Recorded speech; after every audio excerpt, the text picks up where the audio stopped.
Welcome back to the Real Bodybuilding Podcast. I am here with Mr. Patrick Moore, and this is the contest prep series. That's why he's here. Patrick, how are you, dude? Good, man. I don't think I could. This got to be honestly, dude, one of the best preps I've had. Had a lot of changes, stuff going on. Career wise, obviously, I had a lot of opportunities and stuff. Things have changed since the last contest. Personal life's a lot different now, so it's like, a lot of things are moving, but in a real good direction, man. So this is I'm feeling it, but all right. That's how if you're on the right track, a little bit, a few weeks out, a couple weeks out. All right, let's break everything down like one by one. You skipped over a whole bunch of stuff right there. We won't. Yeah. So this is.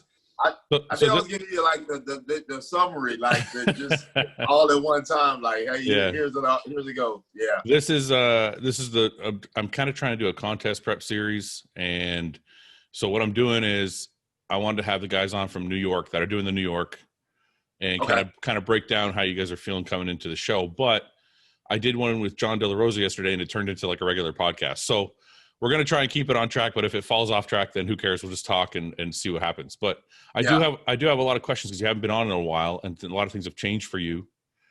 And so it might end up going a little longer than I expected. But let's start with sponsorship, because the last time I think you were on, you weren't with Yamamoto.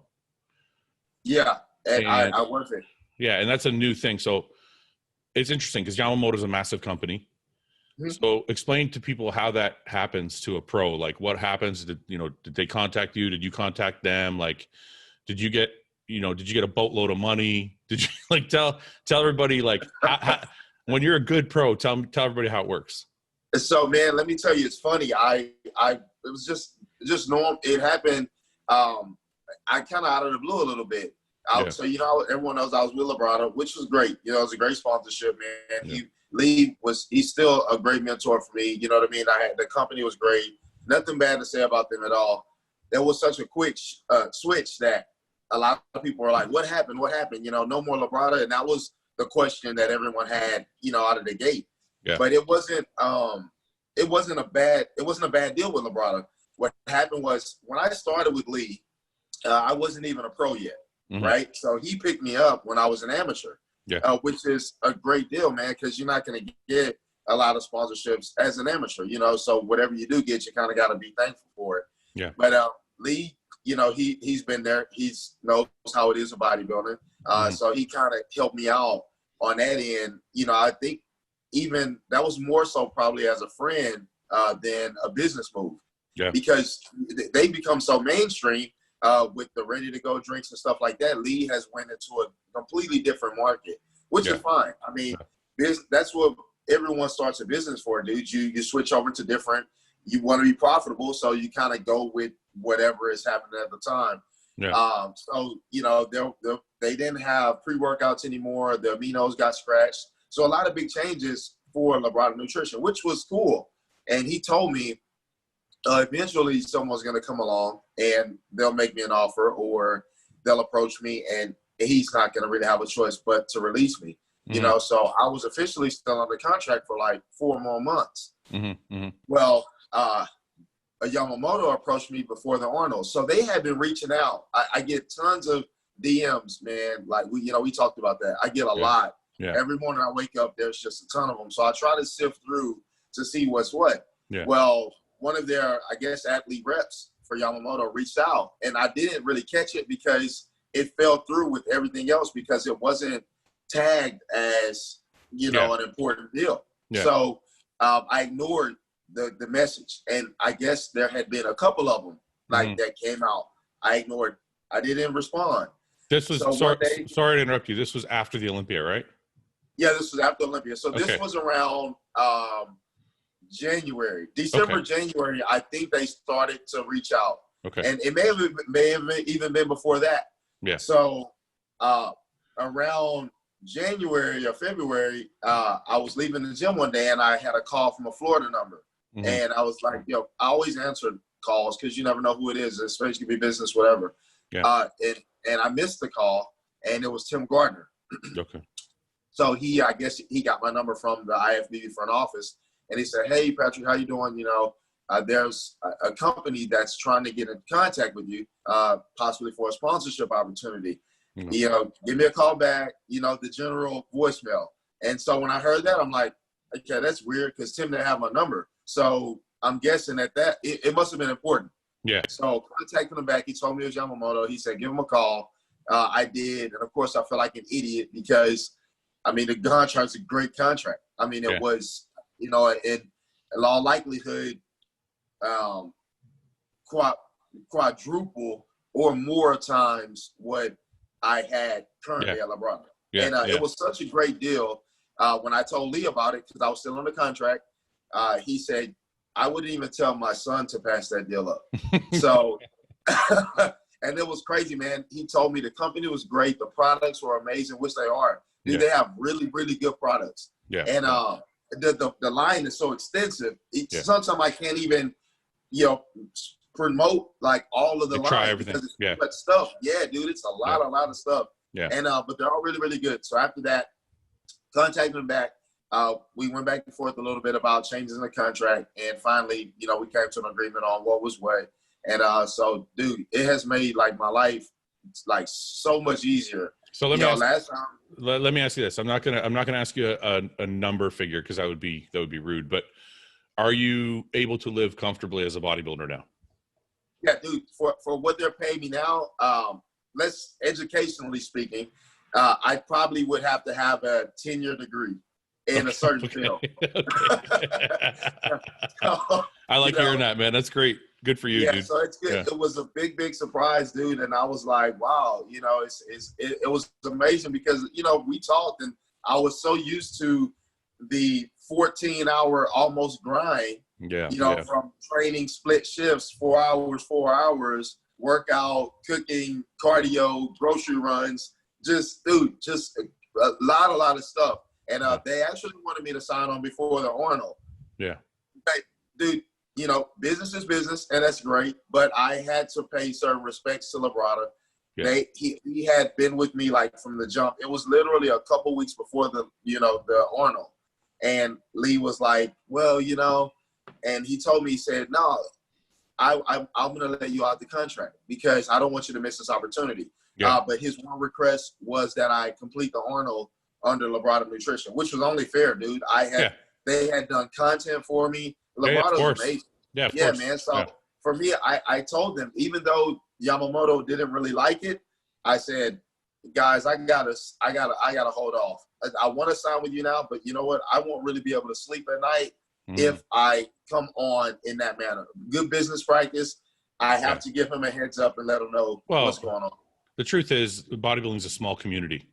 Exactly. When you start burning people, you get a bad reputation really quickly. So really quick, if somebody's taking care of you, like somebody like Lee is taking care of you for years, and you just tell them to fuck off because somebody gave you more money, that kind of thing sticks with you, right? So damn right. Yeah. So I think it's important that you made that decision. But were you worried? The more important question to me is, and I used to deal with these things when I had contracts, when I was always looking for contracts.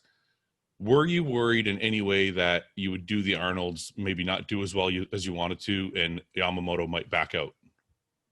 So I think they were a little more interested in the long game for me. So I was a little concerned as to how the Arnold would go. And, I was even more concerned, speaking a little further into that, as what was going to happen when COVID happened. Yeah. Dude, yeah. I literally, I inked the deal. Yeah. 3 weeks later, we were shut down. And you thought they might cut? You thought they might cut you?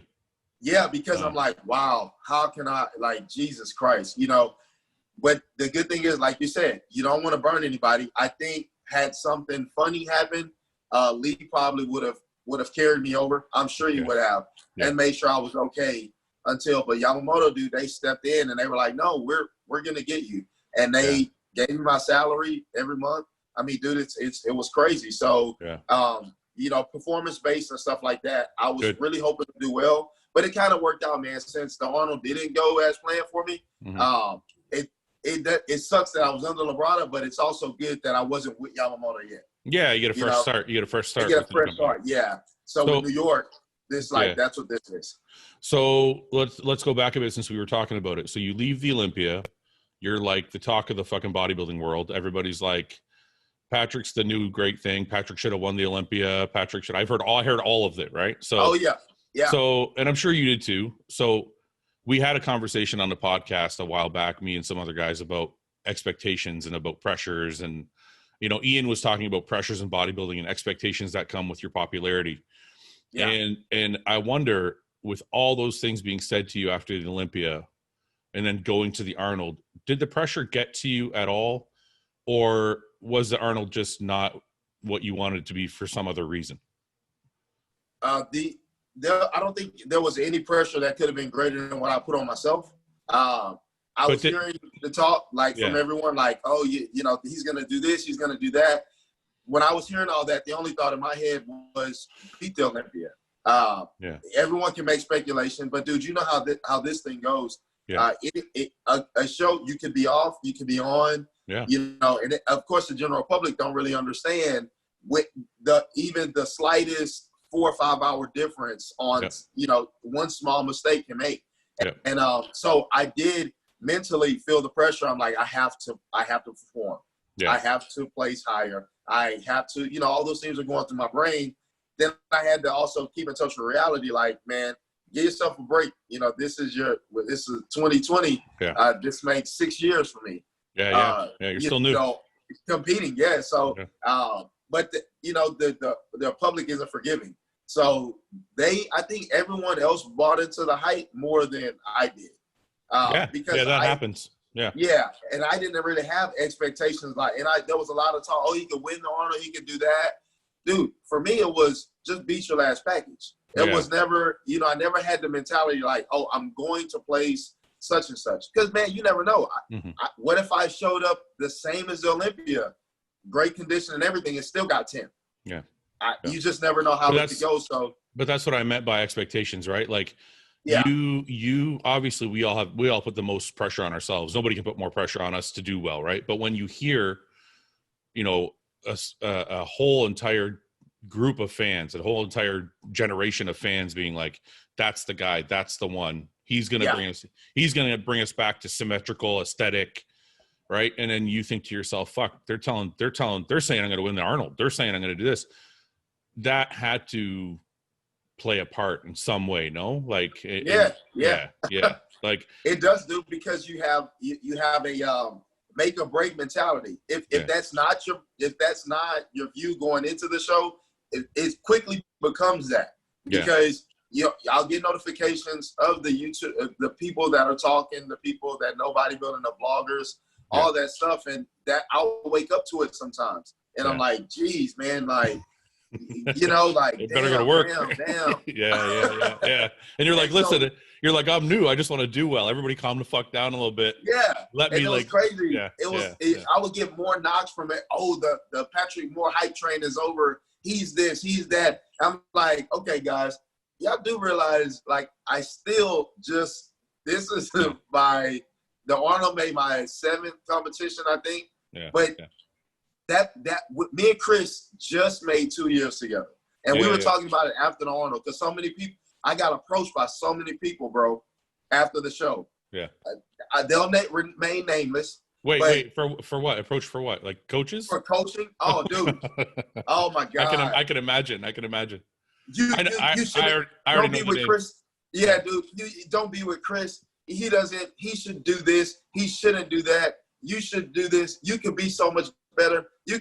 Guys, none of you paid attention to me when I was 13th place at the New York Pro the year prior. So no, it doesn't. I have more loyalty to that, dude. I'm not gonna just jump ship. It's okay if me and Chris made a mistake. We made a call where we went left when we should have went right. It happens. But for me, so I had to deal with that pressure after, because with everyone saying that, even though I wasn't saying it, then came the negativity behind it. He's you know. Other than the coaching part, where did you end up placing at Arnold? 10. Okay, so, and what was your expectation, like, in your head? Now, I know people thought you were going to win, but like, what did you think? You think you're going to be like, you know, 4, 5, 6, 3, 4, 5? Like, where did you think you saw yourself? if we would have nailed what I did at the Olympia, which was mentally in my brain, like we could do that, or even just a fraction better, top 6. Yeah, that's what I thought too. Yeah. Yeah. So even if it would have been 6, man, it would have been great. I mean, because that lineup was as tough, probably tougher than the Olympia, and guys showed up better. You know, no one had to peak for 2 days, dude. These guys are experienced at peaking for 1 day. So it's cool, you know, dude. It was. I think it had to happen.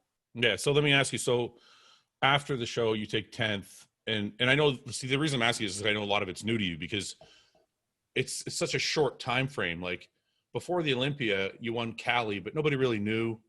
Then you do the Olympia, you get this huge blow up, you get all this hype, and then only a few short months later, now you're getting all this negativity because you made one little error at a show. So how's your mindset go from like, I'm the fucking top dog, everybody's talking about me, to these motherfuckers are talking shit now because I made one little mistake? Like what happens in your head? What happens? So in my head, dude, I'm like, I wish I could just go and slap them. Like, that's the truth. That's the truth. Yeah, dude, because you know they don't get it. Like they're like you said, the everyone it went from he's this to he's not shit. And it's like, well, I mean, I never built myself up to all these different things. That's just what everyone else did. I have to do my job regardless. You know, I have to try to be the best I can be. So in my mind, dude, it was highly irritating because no one really paid attention to the fact like, okay, he's still new. I mean, they just expect you to be on all the time. But dude, you got a lot of experience comes with that, you know, with not making mistakes.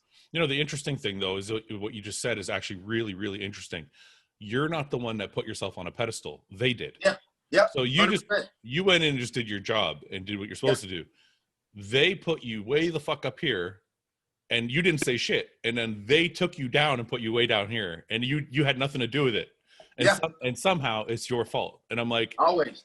And I'm thinking to myself, crazy, dude. You didn't have anything to do with that. So it's not your fault. It's their fault, right?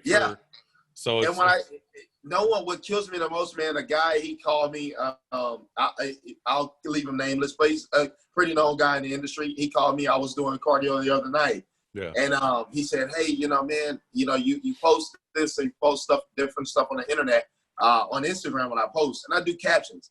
A lot of people got to understand, a lot of the captions that I post, man, and sometimes it's little slick comments. A lot of times it's rap lyrics. If I think it's sounds fly or whatever, I post it, right? And he's like, you know, some people take it as your attitude's this and your attitude's that. I'm like, dude, those are rap lyrics.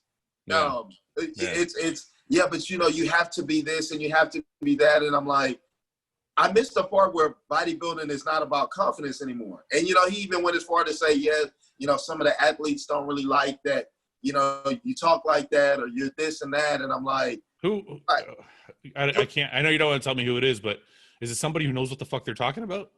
Yeah, I would say, I mean, he's a pretty cool guy. And I could see him he didn't come from like a negative place. He was like, well, you know, if you know, it's still business and you want to develop good relationships. So even though you mean it like that, people may not perceive it like that. Can I tell you, sorry, I want to interrupt because I just want to tell you one thing. And if I can give you any advice from what I've watched in the industry over my time and my own, do what be your fucking self. Don't listen to anybody else. Don't listen to that guy. Don't listen to that guy. You know, no matter how smart he is. And I'll tell you why. You have to be yourself for one reason. If you play the game where you're like, I got to make everybody like me, you end up being fucking vanilla, right? Nobody gives a shit. You become very forgettable. What did Patrick write today? Oh, he likes everybody. Great. Swipe. Okay. Okay. Patrick said something nice today. Swipe. It's not, and I'm not saying you should be a dick just to be a dick, but you have to be yourself. And sometimes I think the way I see it is this: some people are going to love me, some people are going to hate me, but nobody's going to forget me. Because I have my own opinion and my own personality, and you're going to take it or leave it the way it is. But if you try and please everybody, you just become forgettable and nobody gives a shit. 100%, dude. So you're right, man. I missed the part when I go in the gym and I train every day. As soon as I put I wear the Beats, the headphones. I put one in the left ear. As soon as I put the right one in and I'm walking in the gym, I'm like, man, I'm about to fuck these weights up. Like that's my mentality, right? Good, yeah. And so the same thing when it's time to compete. I'm like, I'm about to go try to kick these guys' asses. I got respect for them all. A lot of them have been here before me. It's all good, but let's not forget, people, this is a competition. Like, they're here to beat me and vice versa. Yeah. I come from a different sports background. Basketball, all that stuff, dude. That's what we do. We talk shit. And we play a game, win or lose, and we're back to talking shit the next day, but we're still all cool. We're all buddies. Yeah. So it's like where people in this industry, man, they want you to be like so commercial and positive. No, I am commercial. I am positive, but I'm still a competitor. So what happened to the competitive, confident edge? Like, I think everyone should carry that. Yeah, I think what you said too is respect. I think if you can respect, I think if you can be yourself and say the things you want to say, but still, respect everybody else. There's nothing wrong with that. There's nothing wrong with saying there's nothing wrong with saying I want to win this show, or I'm gonna win this show, or I don't think you have to be like, oh, I just want to go do my best and I hope everybody else does well too. And it's like, no, I want to go and I want to take the check and I want to take the trophy and I want to go home fucking victorious. Damn right, dude. There's nothing wrong with saying that. You have to be like that. And I tell people that all the time. I'm like, guys, when I say I'm going to beat everybody, I'm saying that to myself. I'm saying that. I'm voicing that out loud because that is the goal. When I'm in a training or any job that anyone's doing, you have to tell yourself whatever the ultimate goal is, like that's what it's going to be. Because then this way you can believe in the work that you're doing and you're motivated to keep doing that work at the highest level possible. If I wake up in the morning and say, I'm just going to be top 5 at the next show that I do, that's the best. I just want to show up the best. Nah, man, fuck that. Yeah. I want to win. Yeah. So get in there, train hard, believe in it, say you're going to win, train like you're going to win. And then if all goes well and you show up 100%, then you will win. And then you'll be confident like you should be, and then you'll go on to the next show. It's not knocking the other guys. They think the same thing. Whether they say it or not, they all think the same shit that I'm saying. Yeah. Like, I want to win. I want to beat everybody. I want to be the last man standing. I want that check. I want those accolades, period.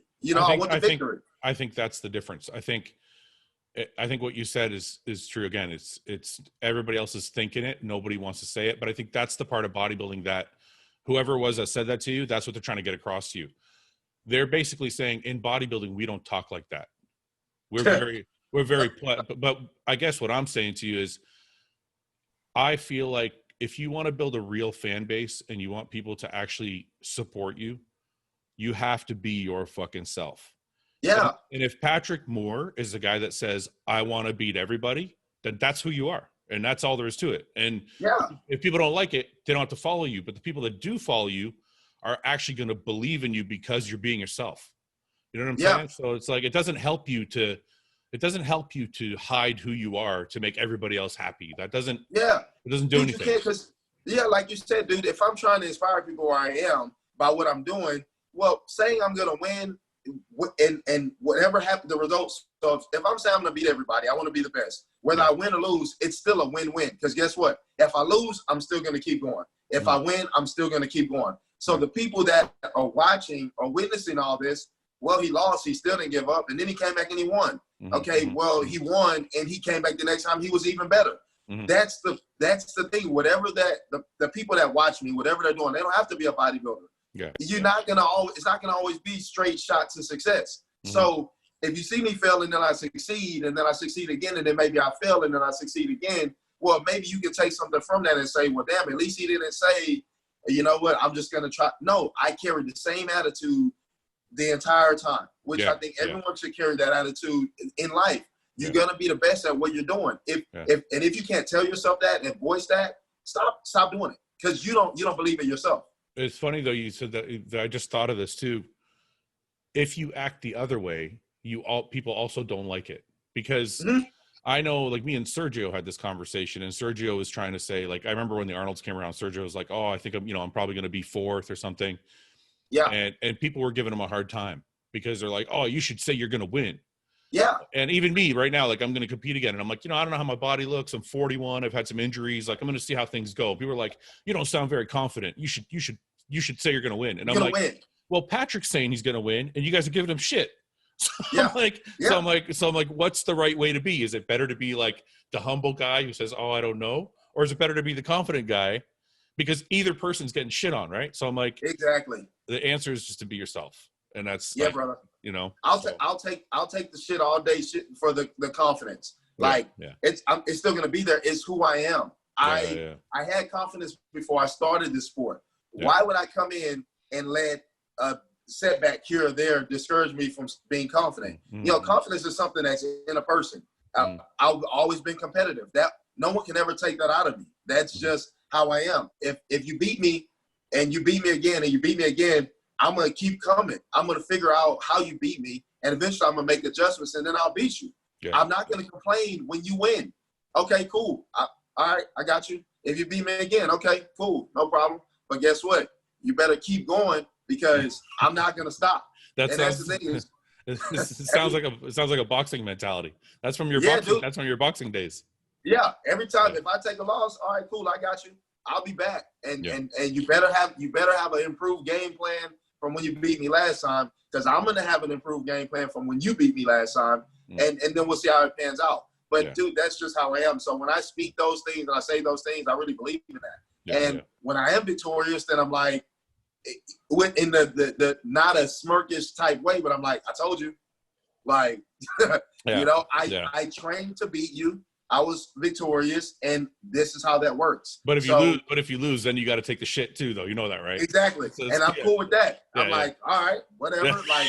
Like, it is what it is. All right. So a couple other things have happened, and we're already going long, but it's all right. So a couple other things have happened since. Do you want to talk about your personal life at all? Yeah, that's cool, man. I mean, I think people probably, have kind of put two and two together. And it's fine, man. It happens. So tell her what's going on. Yeah, so I'm divorced now, or it's almost finalized or whatever. And it's been a little while. This isn't a recent thing. Yeah. And dude, I'll never talk bad about her. She's a great woman, and she did everything she was supposed to do. And sometimes, dude, with everything that comes with this sport, that partner that's with you has to be solid in a lot of different ways. Yeah. It's not just about how they look, if they're secure, if they're insecure. It's everything that comes with this sport. It's the attention constantly. Me, especially when I, signed with Yamamoto, then I signed with Dark Sport. So I'm always having to engage. I'm always having to be on. And I noticed as I was becoming to be more successful, a big knocking point, when we would argue and we would get into it was you're always on social media. You're this, you're that.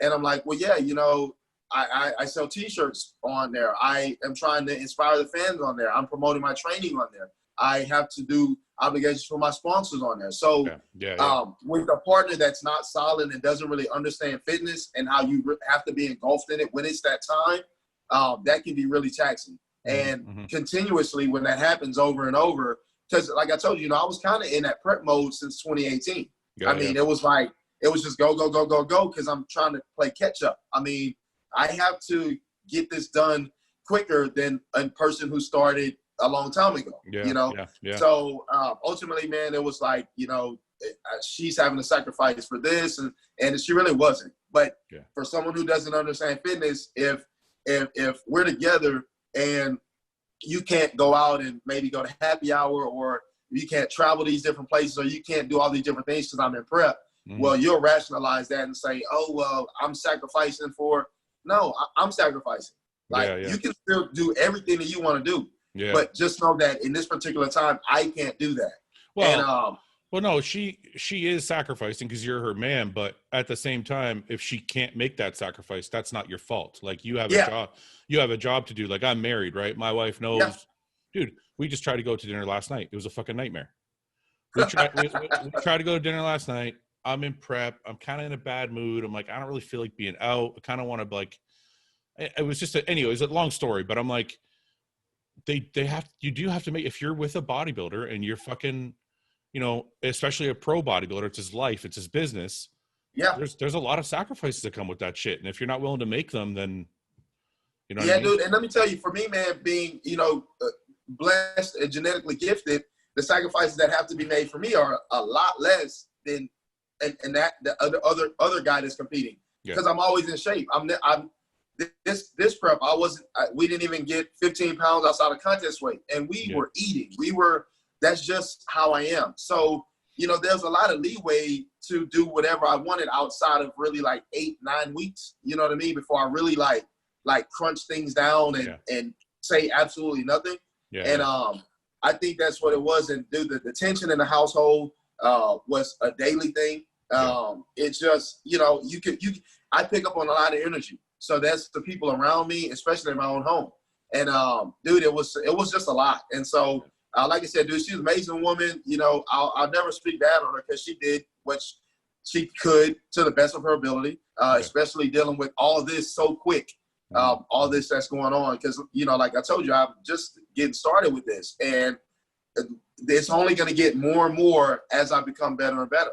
And I'm okay with that. I'm okay with sacrificing and not having, but I never would make that an obligation for someone else. But dude, I'm happy, man. Like it's crazy. I'm happy. And, you know, it sucks when that happens, all that history, all that time. But dude, I'll take the happiness over history any day, you know, and, you know, hopefully she'll move on and be happy and, you know, do whatever she's going to do. But this is an amazing life, man. You know, every day I eat, sleep, and train. That's good, man. And there's no consequences. You know, I don't have anyone complaining. All you do is all you do is go to the gym. No, it's just me. Well, you know, so it's great. I don't think people should have to, man. I think anybody who's with you, whether you're a bodybuilder or not, whatever you do for a living, you know, if you pick somebody to be with for the rest of your life, they should support what you do and try and live with it and try and help you and support you. And if they can't, it's probably not the right person. So yeah, man, because you're gonna get the benefits from my hard work. I mean, it's not like I won a show and got a check and went and bought myself something. You know, you're benefiting from what I'm doing. Like when the show was over, you know, I when this is done, I'll give you all the time you need. You know, it's just like, but some people, they don't. When someone is where they are in their life, like if they're at the top and they're successful and they're at the ceiling and you're still climbing, they have to understand that you took your time to let them do what they needed to do and you took a back seat. Well, if you're doing what you need to do, sometimes the roles are reversed. And it's like, well, I need you to just kind of ride with me while I do this. Preps are tough, but guess what? When they're over, I'll give you all the time that you need. Whatever you need from me, I'll give it to you. But first, let me just do this. You know, but it happens, man. It's unfortunate, you know. But I'm happy, man. You know, it is what it is. So moving on to more pressing issues. Now you've been COVID. You've been lean for some time. People are like, "What show are you going to do?" And you're fucking with people. You're like, "I might do this show. I might do that show." People thought you were going to do Tampa Bay or Tampa or whatever, and you didn't.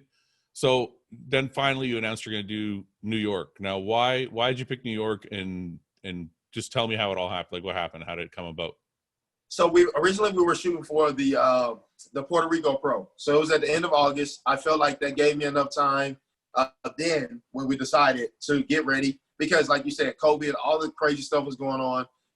There was times I couldn't really get what I needed from the grocery store. Just a lot of crazy nonsense, right? So once everything kind of calmed down, I'm like, okay, it's like June. If the show's at the end of August, we have roughly 3 months, you know, so we have all of June, all of July, and a few weeks in August, and then the show's here. Well, when that got canceled, I was literally like 4 weeks out condition-wise. Everything was good. I was, you know, we would have done well. When they canceled it, we're like, Jesus Christ, man. Like, what do we do now? And I hit Chris up and I said, man, what do you want to pull a plug or what? Because I'm not going to hold this and we're not doing anything. Like this, I just want to pull a plug and prepare for something later down the line. And he said, well, we'll keep going. And he said, keep going. We'll see what happens. What's the next one coming up? I said, well, New York and California. And he was, of course, New York. It's kind of bleak because we're like, damn, man, you know, what's going to happen? So when they finally announced it, then it was like pedal to the metal and it's go time. And I always wanted to go back to New York because that was my first show in 2018 as a pro. That's right. and I placed 13th there. I wanted to go back and actually do better at that show. So it kind of worked out just by happenstance that they did go ahead and have it. And I think it's going to be a good deal. Tampa, I could have pushed the envelope, but I think I would have been, 75, 80%. I didn't want to show up like that. I want to be on like at the next show. So that was extra 4 weeks, and that makes a difference. Did your decision to not do Tampa have anything to do with Hunter? Because I know you guys are friends. Did you just kind of want to leave him and do his thing? Yeah, it was, I honestly didn't. He kind of decided he was going to do Tampa closer to the show because he was also thinking about New York. Okay.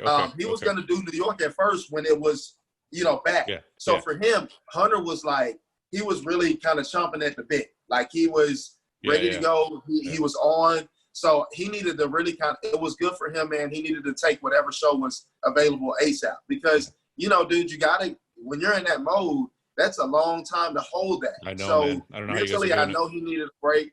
And it really wasn't a decision with him. And everyone was like, oh, you can go do it. You can go compete against Hunter. And I'm like, you guys are missing a point. I'm not ready yet. Even if I could have edged him out and won, no, I want to show up how I want to show up, Yeah. So he looked amazing, man. He definitely, I think he deserved to win. Him and Ian went pretty close. I just saw online. So, in person, online is always different. Yeah. But, from the chatter, man, everyone said he looked great. But no, it didn't have anything to do with him. I just felt like I didn't want to show up unless it was like, as soon as I come out, okay, he's first place. Who's second? So I want to show up in that condition. So what do we expect? Are we expecting and I know obviously this all comes with the territory. Like people know things can go wrong at any moment, like with bodybuilding. But aside from things that may go wrong, are we expecting the same Patrick that was at the Olympia, or is that what we should be expecting? Well, that same condition, possibly better, definitely bigger. Okay, so this is Patrick Moore's Instagram. For those of you who don't follow him yet, Patrick T. Moore. And I just want to look. How recent is this photo? Oh, so that was actually from the Olympia. Oh, this is from the Olympia. Okay. What do you have? Do you have any recent photos up? Like, is this like any of these? So recent? Yeah, that one right there. That one and that one's pretty recent. Okay. Maybe about 4 weeks ago. Okay.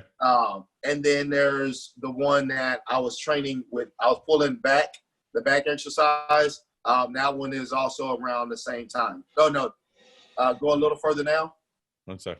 Okay. Right there. This one here. Right, yeah, okay, that one right there. Yeah. This is 4 weeks ago. Yeah. Dude, so, that's good for most guys. That's like 2 weeks out, not even a week out. We're pushing it, dude. I told Chris, I said, let me tell you something, man. This show, we're going to do exactly what we did at the Olympia.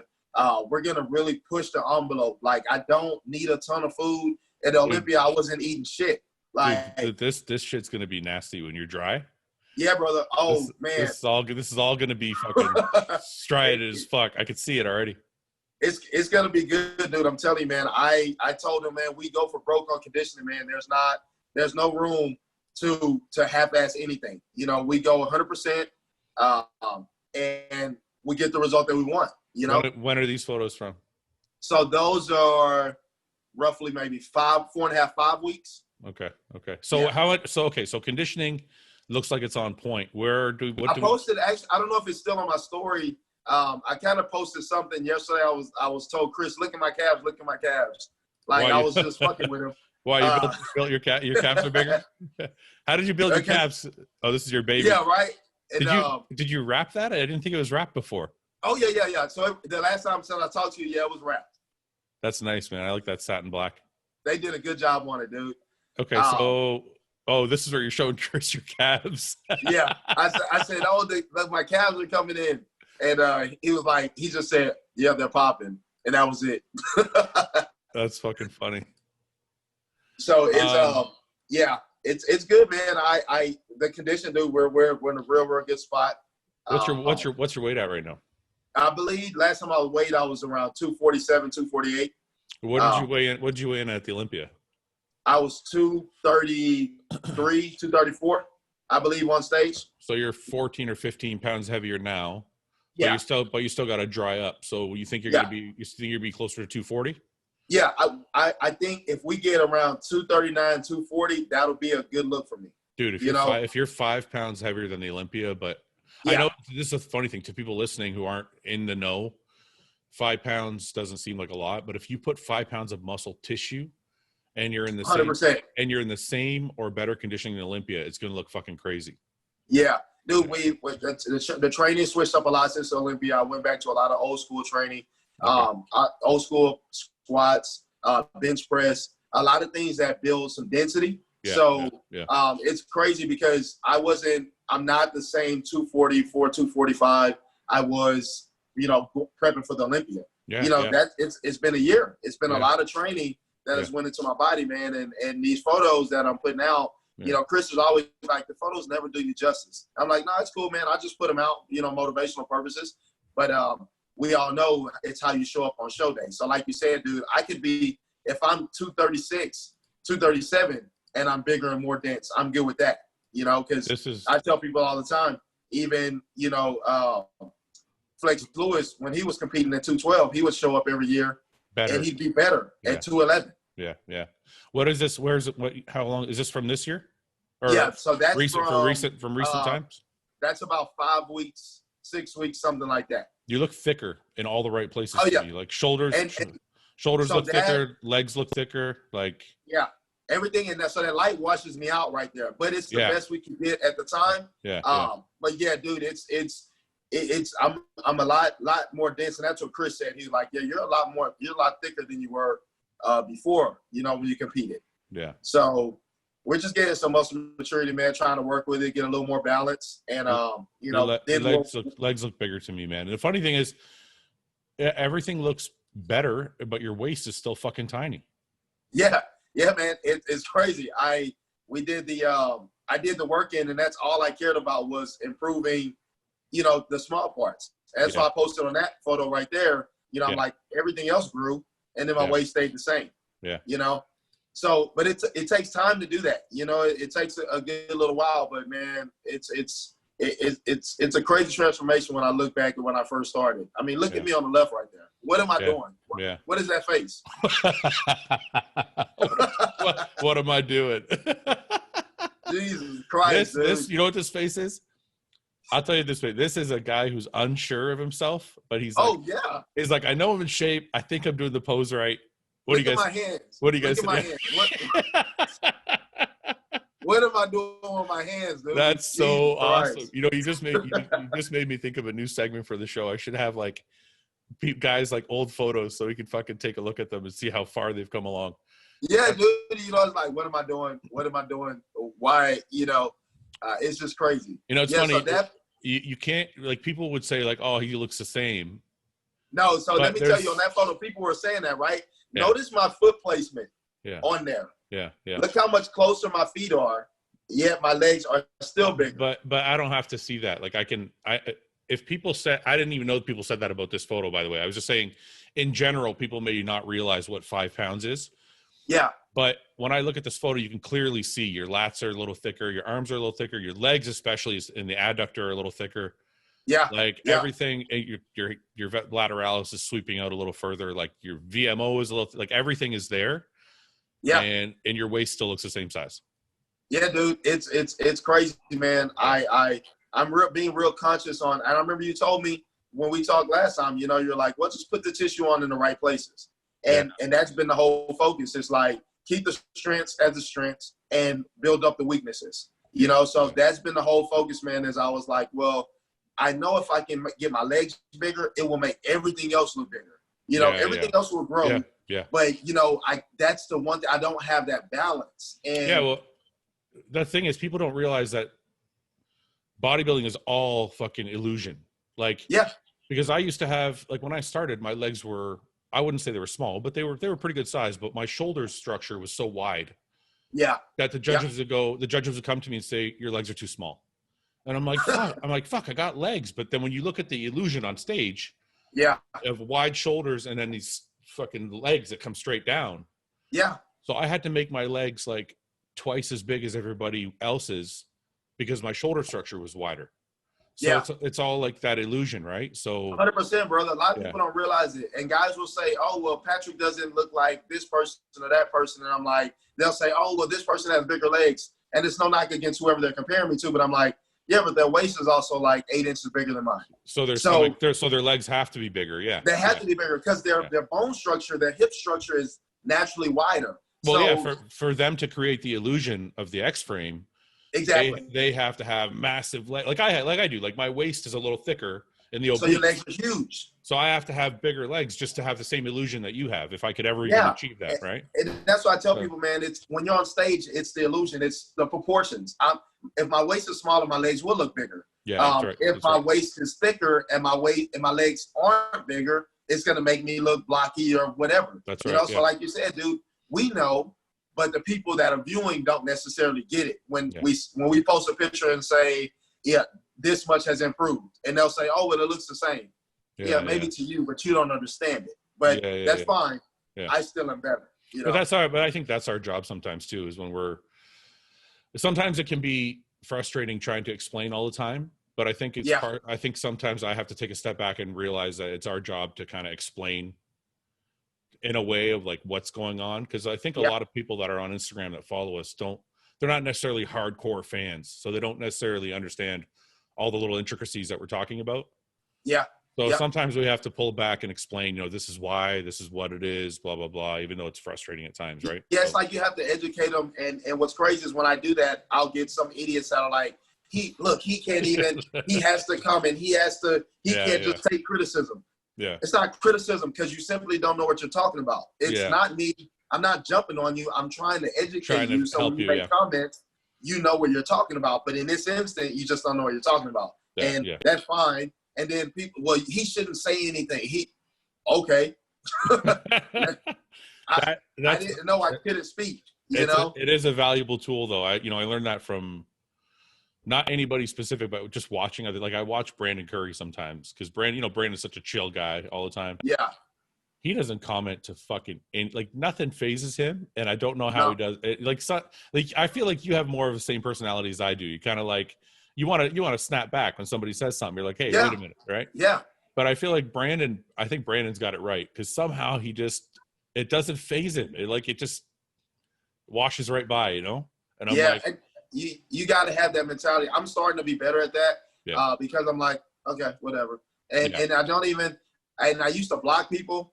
Whatever. Go ahead. I know, because guess what? Yeah. I know that you comment because you're watching me. And it's funny because they won't even follow me.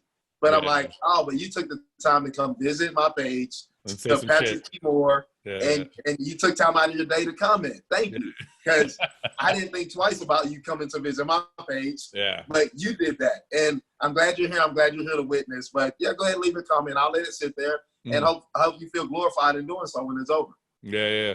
So listen, who are you one of these guys? And I asked Jon this because I had him on the podcast. And are you one of these guys that looks around at the other competitors and studies what they're doing, and not studies, but kind of has an idea what they're doing, an idea who's competing? I got to knock this guy out, knock that guy out. I know I'm going to fucking walk past this guy. Or are you more like, I'm Patrick, this is me, I'm going, I don't give a fuck what all these other guys are doing?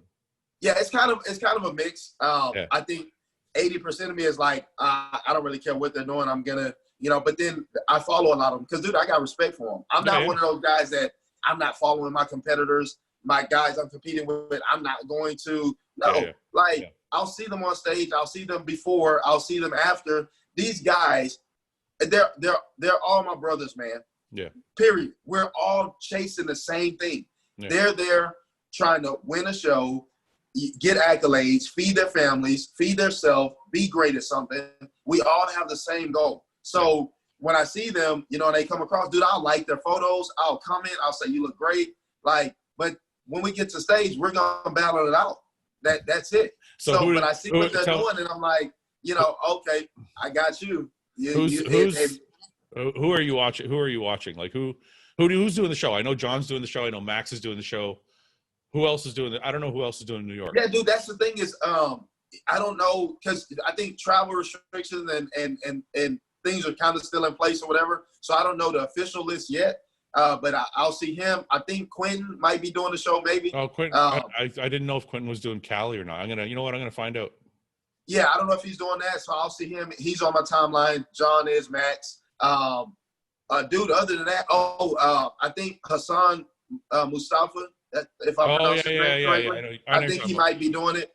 So these are a few guys that come across my timeline. So it's hard for me to like see who's doing what because I think I've only really know like 3 or 4 guys maybe that are doing it. And everyone else, I signed my contract last week and I sent that in. So I'm in for New York and California. So I'm just kind of waiting to see what's what. But I hope they're, 100%, dude. And I say that all the time because if they're good, they'll show up, at their best and I beat them. That's like a check mark for me. Like I beat you at your best. So now I can go on to the next, and I never want to walk over anybody. I want them all to show up their best because that's how I gauge myself. So, I don't want anyone to be off. I usually ask people like if they're going to win or not, but I'm not going to even bother ask you because I'm going to say I'm going to win. You've already made yourself perfectly clear. You're like, I'm going to take them all out. Okay, so explain this to me then, because we already know that answer. Why did you sign up for New York and California? Because if you win New York, don't you just want to wait till the Olympia, or are you just going to go try and get another check? Yeah, for one, I mean, because the financial, there's going to be a financial reward that's there. Especially with my sponsor. So I have perks with them. A bonus, depending on my placement. Yeah, bonus. So it's like it's 1 week. They're only a week apart. Just 1 week, yeah. Oh, okay, yeah. One's on the 5th, one's on the 12th, and then California. I like when I visit California because I can go to LA or San Diego and just kind of decompress. Yeah. Well, they moved California to Vegas, so I can really decompress there at least for 2 days, 3 days after. Come back home, adjust, and if we get the qualification, start prep for the Olympia, in a few weeks after that. Is decompressing more fun now that you're single? Yeah. I haven't had a chance to experience it yet, but I got a good feeling that it actually will be. Okay. Yeah. All right. So New York, then California, then on to the Olympia, hopefully. Do you have any points right now or no? You have points from the Arnold? No, I don't think I have any points. No. But don't you have points from the Arnold? No, I don't think so. I think only top 3 or 5. Oh, that's right. I'm sorry. I thought everybody. Yeah. For some reason. And that's the only show we've had. We've had that one and then Tampa. So, man, it's going to be interesting to see what they do with the Olympia because there's not a ton of qualified guys. And if the travel restrictions remain in place, I'm interested to see how they're going to get a full lineup if they do experiment with something like a pay-per-view because you're going to have a full line of guys for people to want to actually buy it and see. So it'll be interesting to see how that actually works. So let's play a little hypothetical, even though it's on a negative side. If you don't do well for whatever reason in New York and California, are you going to keep competing until you win or get enough points to do the Olympia, or are you just? Yeah, I will only go to the Olympia if I win a show. Okay, period. So if you take second at the next 4 shows, I won't go. You're just going to wait till next year. Yeah, 100%.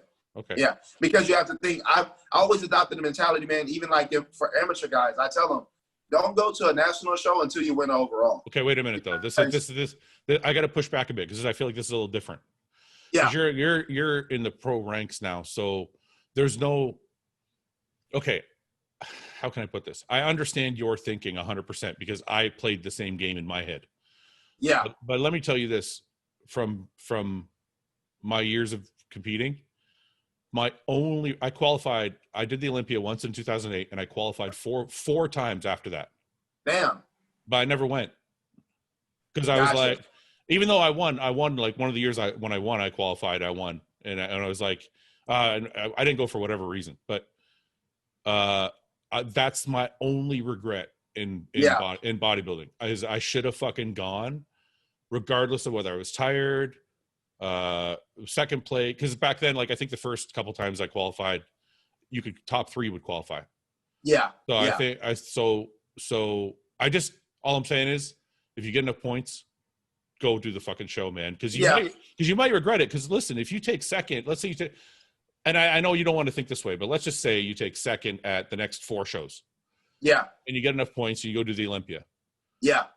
For whatever reason at the Olympia, somebody shows up out of shape, somebody doesn't, you look better, you're fucking shredded. Now you've gone now you've gone from 10th to 7th or 6th or 4th, and you're going to be like, oh fuck, I almost didn't do the show, and now I got 5th place. Yeah, that's true. You're right. And I guess, yeah, I would think of it in those terms. Like, why did I not win those other shows? You know, if it was one of those deals where I simply didn't win because I needed more sides or something that really took time, then I would say, you know what, I'm not going to go. But if it's like I got edged out a couple points here and there at these different shows, like you said, I think I would rationalize it in my own mind and say, well, you know, I could, in a few months, I could be better. So, and these guys might be off. So I could possibly go edge them out and move up some slots, you know? So, yeah, I say, oh, I won't go. But if it's something like that, like you said, second place, yeah, dude, that's like right there. Because I could have lost because I was slightly off at the show. Or maybe I was 90%, but they were 110. So you go to Olympia and maybe they show up 90 and I show up 110. You know, so it's if the opportunity arises, man, you know, I definitely go based on that. Because you know how it is at shows, man. Like, other than Dexter Jackson, nobody shows up 100% every time. Yeah, right. So it's like, so it's like, it just, I feel like it's one thing I didn't do right, and I feel like you should go because, like you said, people show up off all the time. People come in. Yeah. They may come in great in New York and get qualification for Olympia, and maybe by the time the Olympia rolls around, now they're tired, and they're not in shape no more. Yeah, that's true. You're only getting better, right? So it's like, so I think it's a great idea to go ahead and do it anyway. But hopefully you win anyway, and you fucking get there. You get there on points. Now I want to touch on one thing before you go. When I was talking to John, he said that you guys have a bet, and he said that the winner of the show or whoever places better than the other person, has to be that guy's servant for the day at a pool party. Yeah, so I told him. And I said, okay, man. I told him, he said, okay, whoever wins, the other person who places after has to be that servant for the day. And I commented back and I was like, I like cheesecake, by the way. You know, so. We had a good laugh about it. Because I just had him on, so we had a really good laugh about it. But I think it's an amazing bet. I haven't heard of that, you know, because bodybuilders have made bets like this publicly before, but they're usually like, oh, you got to shave your head or you got to do this. Yeah. I told John, if you guys actually go through with this, whoever the winner is has to put out a video of the other guys serving him drinks and fucking food or whatever else. Dude, we did an internet handshake. Like the bet is on. So I would be like, look, John, man, I need extra barbecue sauce. Can you give me some cheese? I need mustard. I need mustard. A vodka and Sprite with 2 ice cubes. Like, something. Like it'll be funny, dude. You got to make sure you got to make sure you videotape it. It's going to be fucking hilarious. I can't wait. Yeah, most definitely, man, for real. See, that's the thing. I feel like that's really important too, because I think people that watch sometimes don't understand that we're all friends, even though, like you said, we just talked for an hour and you're like, I want to fucking kill everybody. Yeah. But at the same time, you guys are going to go have a drink after and fucking laugh and have a good time. 100%, dude. That's the cool thing about it, right? It has, dude. Like, I know these guys they're not, their mentality. I think all of our mentality at the forefront is to be the best. And then we have other underlying issues or factors. You got to feed your family. You got to pay your bills. They're trying to do the same thing I'm trying to do. So if they edge me out or vice versa, that doesn't mean we're enemies. That just means, well, damn, if I want, I have to be better, you know?